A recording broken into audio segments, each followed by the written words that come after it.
Tianjin में महाशक्तियों की महाबैठक है। जी हां, तियानजिन में एससीओ समिट की बैठक जारी है। एससीओ समिट के ज्वाइंट स्टेटमेंट पर दुनिया की नजर बनी हुई है, तो वहीं ट्रंप टैरिफ और व्यापार घाटे पर चर्चा की संभावना यहां पर व्यक्त की गई है। करीब 45 मिनट चलेगी एससीओ समिट की बैठक। मीटिंग में 20 से ज्यादा देशों के नेता शामिल हैं। पीएम मोदी और पुतिन के बीच ये द्विपक्षीय बातचीत होगी। तो ये बड़ा अपडेट देखिए, ट्रंप टैरिफ और व्यापार घाटे पर एससीओ समिट में चर्चा होगी और करीब 45 मिनट एससीओ समिट की बैठक चलेगी।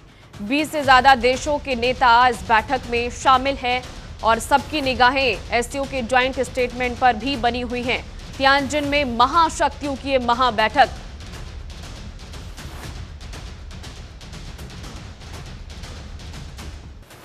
तो देखिए, 20 से ज्यादा देशों के नेता इस बैठक में शामिल हैं, लेकिन निगाहें सबकी शी जिनपिंग, पीएम मोदी और पुतिन पर टिकी हुई हैं, क्योंकि ट्रंप के टैरिफ से अगर कोई बाहर निकलने की रणनीति बना सकता है तो वो ये 3 महाशक्तियां हैं और इनके पास ही वो हल है इस ट्रंप के टैरिफ से बाहर निकलने का। तो ये सीधी तस्वीर आप देख सकते हैं तियानजिन में।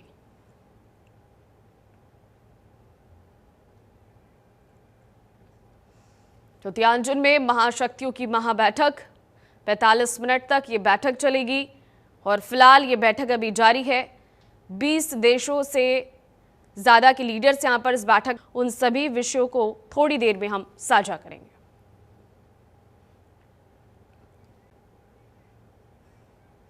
और अब ब्रह्मदीप अलूने हमारे साथ जुड़ गए फोन लाइन पर ज्यादा जानकारी के साथ, विदेश मामलों के जानकार हैं। सर देखिए, समिट तो लगातार जारी है और इस बैठक में 20 देशों के लीडर्स यहां पर शामिल हुए, लेकिन नजरें सबकी जो हैं वो सिर्फ और सिर्फ 3 चेहरों पर टिकी हुई हैं। क्या कहेंगे?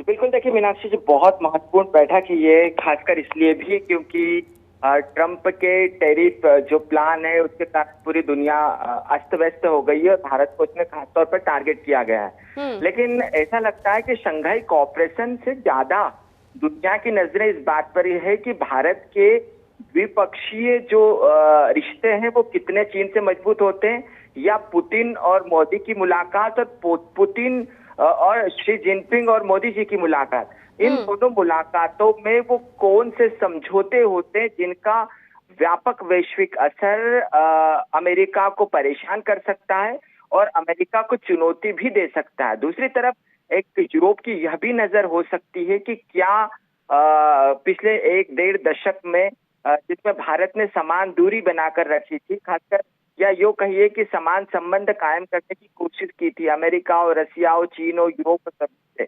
लेकिन चीन लगातार प्रयास कर रहा था कि कैसे भी करके भारत को पश्चिमी जो गुट है या जो अमेरिका के सहयोगी राष्ट्र से वापस लाया जाए, चीन और रूस के साथ। तो क्या चीन कामयाब होता हुआ दिख रहा है? क्या रूस कामयाब होता हुआ दिख रहा है? खासकर प्रधानमंत्री मोदी जी के भाषण में भी उन चीजों को देखना होगा कि क्या भारत ने संतुलन स्थापित करने की बराबर कोशिश की है, या भारत ने चुनौती दी है ट्रंप को कि हम आपकी बादशाहत या आपकी तानाशाही को नहीं सहेंगे, हम अपनी वैदेशिक नीति का वैसे ही संचालन करेंगे जैसा हमारे राष्ट्रीय हित कहते हैं। तो कुल मिलाकर बिल्कुल सही है आपका नजरिया कि पूरी दुनिया की नजरें हैं, लेकिन देखना यह भी है कि भारत के पुतिन के साथ, भारत के शी जिनपिंग के साथ ऐसे कौन से समझौते होते हैं जिससे भारत का व्यापार व्यापक तौर पर बढ़ सकता है। बिल्कुल सर, देखिए कल भी शी जिनपिंग ने ये कहा कि हाथी और ड्रैगन को साथ आने की बहुत जरूरत है अगर दोनों देशों को अपने रिश्ते मजबूत करने हैं और अपनी अर्थव्यवस्था को मजबूत करना है और देश को आगे बढ़ाना है। तो ये भी उन्होंने एक बड़ा स्टेटमेंट कल दिया था और आज ये बैठक लगातार जारी है। आज वो क्या कहते हैं ये भी देखना होगा। जी बिल्कुल, देखिए जो चीन है, हिंदी चीनी भाई भाई और ऐसे जो नारे हैं उनको सुनते सुनते ही हमारी पीढ़ियां और हम बड़े हुए हैं। लेकिन यह भी सच है कि आप चीन पर आंख मूंद कर भरोसा नहीं कर सकते। यदि हिंदी चीनी भाई भाई की जो नारा है उनको उन्होंने धूल धूसरित किया है तो वो ड्रैगन और हाथी के नारे को भी प्रभावित कर सकते हैं। तो यदि सीमा प्रबंधन को लेकर भारत और चीन के बीच बेहतर तरीके से बात बनती है, यदि सीमा विवाद को हल करने की ओर दोनों देश बढ़ते हैं, तो निश्चित तौर पर ड्रैगन और हाथी साथ साथ आ सकते हैं, लेकिन जो हालात इस समय सीमा पर है और अभी भी हमारी बहुत सारी जो ट्रुप्स है वो सीमा पर तैनात है, तनाव वैसा ही है। अरुणाचल प्रदेश को लेकर चीन का अपनी चीजों को छोड़कर आपको आगे बढ़ा दे। हालांकि हल तो वो भी ढूंढ रहे हैं कि ट्रंप के टैरिफ से हम कैसे निकले आगे, और जो दबाव बनाने की कोशिश यहाँ पर ट्रंप कर रहे हैं उस दबाव में ना आकर उन्हें एक फैसला लेना है अपने देश के लिए। और भारत भी वहीं दूसरी तरफ खड़ा है, वो भी चाहता है कि हम भी ट्रंप के टैरिफ से बाहर निकलकर उसके अलावा कुछ दूसरा ऑप्शन बाहर निकालें। तो ये भी बात है। बिल्कुल मीनाक्षी जी, देखिए कोई भी देश होता है उसकी वैदेशिक नीति का संचालन अपने राष्ट्रीय हितों के अनुसार कर पाते हैं। भारत चाहता है कि भारत को, चूंकि एक लोकतांत्रिक देश है, भारत चाइना जैसे डिसीजन नहीं ले सकता कि आप मिनरल वाटर के लिए पूरी की पूरी जमीन को खोद दें या पूरे जो उसमें भी चीन नजर आता है। आप नेपाल के तेवर को ले लें, वहां पर भी चीन नजर आता है। तो चीन न केवल चीन से संभावनाएं तो बहुत नजर आती है, लेकिन आशंकाएं ज्यादा है, क्योंकि चीन ने न केवल समंदर में भारत को घेरने की कोशिश की, लेकिन भारत के पड़ोसी राष्ट्रों में भी बड़ी घुसपैठ करके भारत के संबंधों को खराब किया है। तो यह आशंका जब तक भारत और चीन के बीच दूर नहीं होती, तब तक दोनों देशों के रिश्ते जो है वो बहुत सामान्य नहीं हो सकते। यही कारण है कि चीन व्यापार के लिए, भारत चूंकि बहुत बड़ा उपभोक्ता बाजार है, तो चीन चाहता है कि भारत का बाजार उसके लिए और खुले। लेकिन यहाँ पर भारत को यह भी देखना है कि व्यापार असंतुलन को खत्म करके हमको भी चीन का बाजार चाहिए।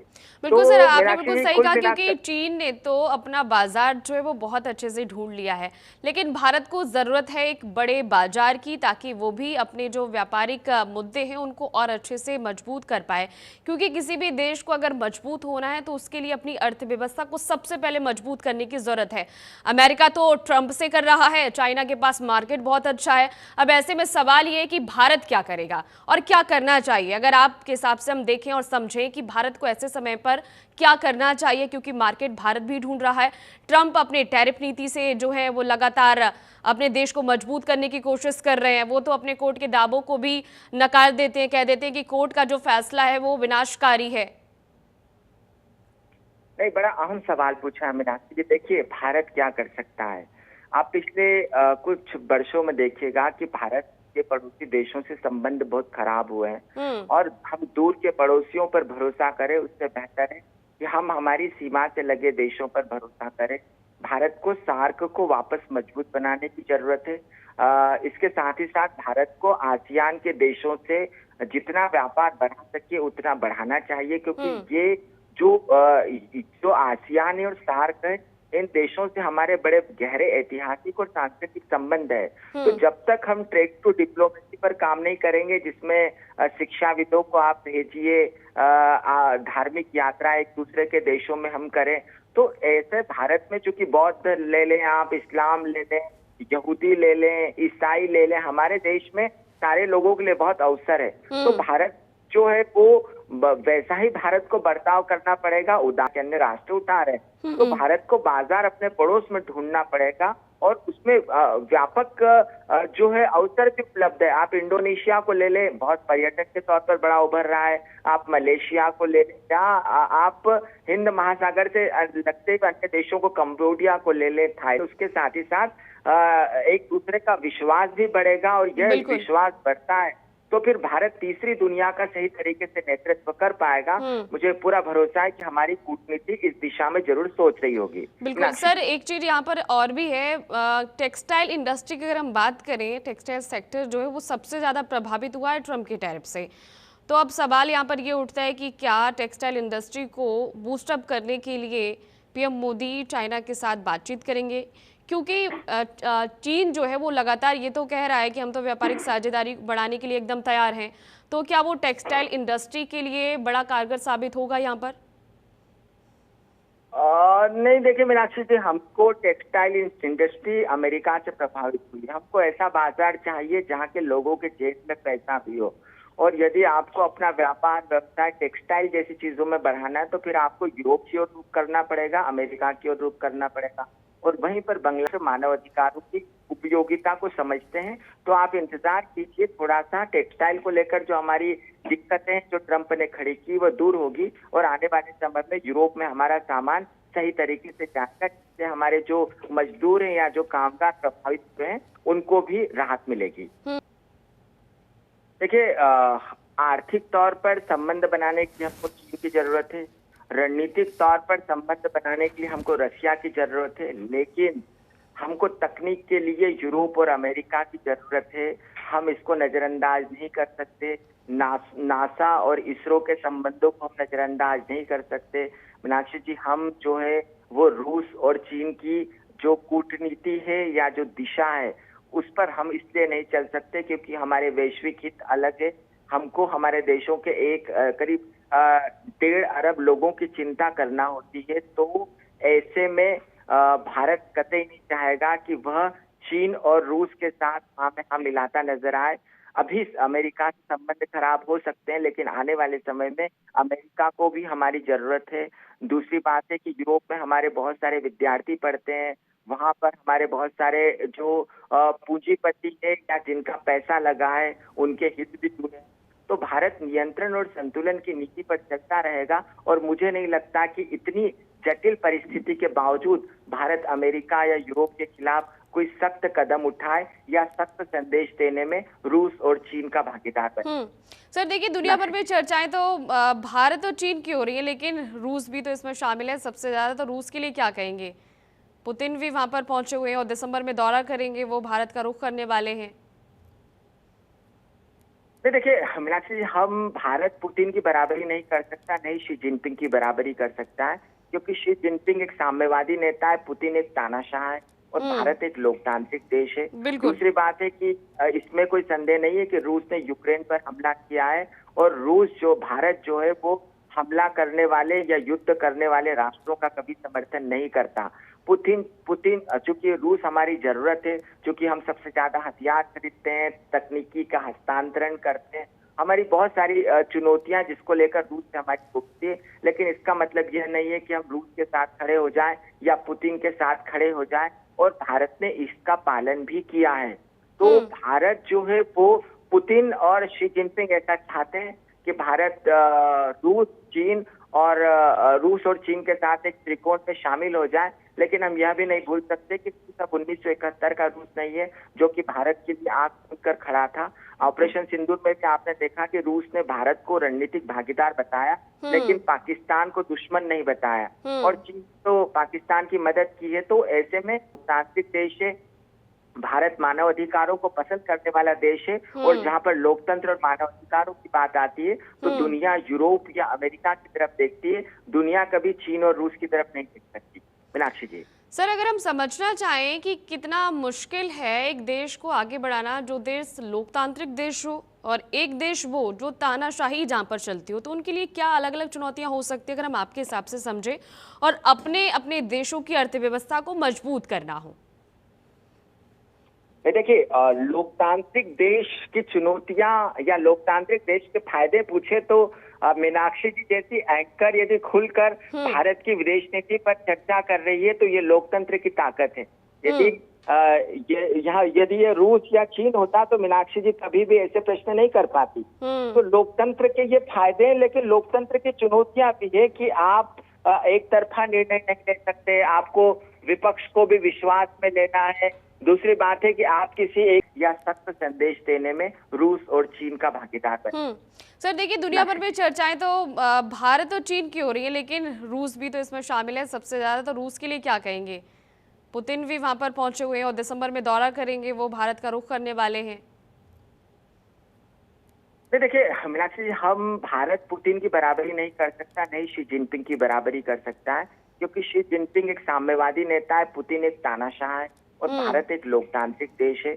दूसरी बात है कि इसमें कोई संदेह नहीं है कि रूस ने यूक्रेन पर हमला किया है, और भारत जो है वो हमला करने वाले या युद्ध करने वाले राष्ट्रों का कभी समर्थन नहीं करता। पुतिन चूंकि रूस हमारी जरूरत है, चूंकि हम सबसे ज्यादा हथियार खरीदते हैं, तकनीकी का हस्तांतरण करते हैं, हमारी बहुत सारी चीन के साथ एक त्रिकोण में शामिल हो जाए, लेकिन हम यह भी नहीं भूल सकते कि सब दुनिया यूरोप या अमेरिका की तरफ देखती है, दुनिया कभी चीन और रूस की तरफ नहीं देख सकती। मीनाक्षी जी। सर, अगर हम समझना चाहें कि कितना मुश्किल है एक देश को आगे बढ़ाना, जो देश लोकतांत्रिक देश हो और एक देश वो जो तानाशाही जहाँ पर चलती हो, तो उनके लिए क्या अलग अलग चुनौतियां हो सकती है अगर हम आपके हिसाब से समझें और अपने अपने देशों की अर्थव्यवस्था को मजबूत करना हो? देखिए, लोकतांत्रिक देश की चुनौतियां या लोकतांत्रिक देश के फायदे पूछे तो मीनाक्षी जी जैसी एंकर यदि खुलकर भारत की विदेश नीति पर चर्चा कर रही है तो ये लोकतंत्र की ताकत है। यदि यदि ये रूस या चीन होता तो मीनाक्षी जी कभी भी ऐसे प्रश्न नहीं कर पाती। तो लोकतंत्र के ये फायदे हैं, लेकिन लोकतंत्र की चुनौतियां भी है कि आप एक तरफा निर्णय नहीं ले सकते, आपको विपक्ष को भी विश्वास में लेना है। दूसरी बात है कि आप किसी एक आइडियोलॉजी को थोप नहीं सकते, क्योंकि लोकतंत्र में विभिन्न आइडियोलॉजी होती है। दूसरी बात यह भी है कि आपको यह भी देखना है कि आप देश का विकास कैसे कर रहे हैं। आप देश का विकास पुतिन की तर्ज पर नहीं कर सकते। जैसे पुतिन ने विपक्षी नेताओं को जेल में डाल दिया है, जैसे पुतिन ने जो है विपक्ष को पूरी तरीके से खत्म कर दिया है, या वहां के न्यायालय पर हावी है। तो ऐसी जैसे आप देख लीजिए कि अमेरिका में ट्रंप के टैरिफ को लेकर वहां की जो न्यायालय है उसने ये ट्रंप के खिलाफ आदेश दे दिए हैं या निर्णय दे दिए हैं। तो लोकतांत्रिक देश जो है वो नियंत्रण और संतुलन की पद्धति पर काम करते हैं, और ऐसे में ये चुनौतियां तो हो सकती, लेकिन इससे बहुत सारे फायदे होते हैं कि अंततः कोई भी व्यक्ति तानाशाह नहीं हो सकता, क्योंकि जहां पर तानाशाही होती है वो तानाशाही कुछ दिनों का विकास तो कर सकती है, लेकिन लंबे समय तक लोगों को बंधक बना देती है। तो ऐसे में भारत की अच्छा अनुभव रहा है ट्रंप को, पुतिन को लेकर तो उनका अनुभव काफ़ी अच्छा रहा है। शी जिनपिंग के साथ भी उनकी कल 50 मिनट तक बातचीत चली है। अब उनका ये आगे तक अनुभव कैसा रहेगा ये भी बात होगी, क्योंकि बातचीत जो बातें एक डेस्क पे रख के, एक टेबल पे रख के की जाती हैं, क्या वो